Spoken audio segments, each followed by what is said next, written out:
Le projet L'Archipel, c'est 74 000 m². C'est 5 bâtiments qui sont interconnectés par ce qu'on appelle une rue intérieure et qui peut accueillir jusqu'à 3800 collaborateurs au sein de ces différents bâtiments. L'ambition pour le groupe Vinci, qui est un des leaders mondiaux sur les métiers de la construction, de l'énergie et des concessions, avec des activités qui sont très autonomes dans leur mode de fonctionnement. Donc l'ambition, c'était de réunir sur un lieu qui soit commun tous ces métiers et de favoriser les échanges et le partage entre les collaborateurs.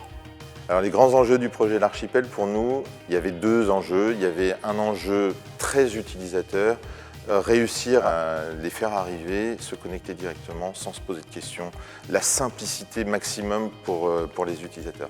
Le deuxième enjeu pour nous, c'était de réussir à faire fonctionner ce réseau avec un nombre relativement limité d'administrateurs, parce qu'on ne voulait pas démultiplier le nombre d'administrateurs. Alors on a choisi le couple Axians et Cisco parce que d'abord ils travaillent régulièrement ensemble sur plein de gros projets.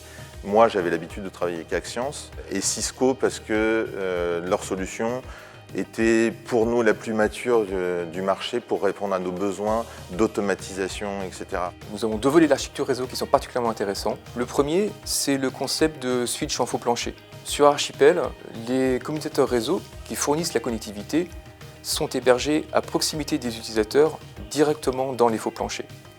Donc cela permet de réduire la quantité de câbles cuivre RJ45 nécessaires pour connecter ces équipements, puisque vous positionnez justement ces équipements actifs au plus proche des utilisateurs.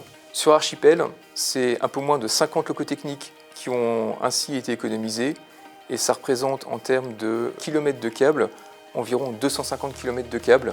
Le deuxième volet extrêmement intéressant du projet repose sur le réseau, la technologie de virtualisation et d'automatisation fournie par Cisco au travers de sa solution SDA et DNS Center.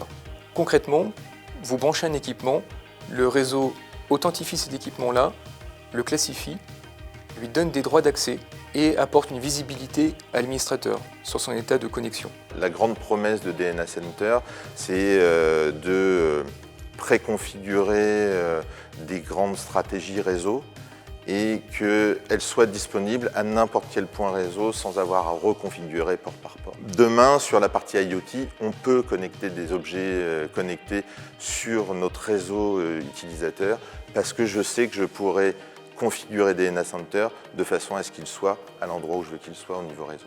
Une partie du concept du réseau de l'Archipel, on a pu le tester en disant maintenant, vous allez pouvoir travailler chez vous, vous allez pouvoir travailler dans l'entreprise, vous allez pouvoir travailler d'où vous voulez, de la même façon. Et c'était ça vraiment ce qu'on voulait apporter à l'utilisateur. Et donc on voulait retrouver cette nouvelle façon de travailler, des espaces de coworking qui étaient disponibles dans l'Archipel. C'est comme ça qu'on a conçu le réseau de l'Archipel.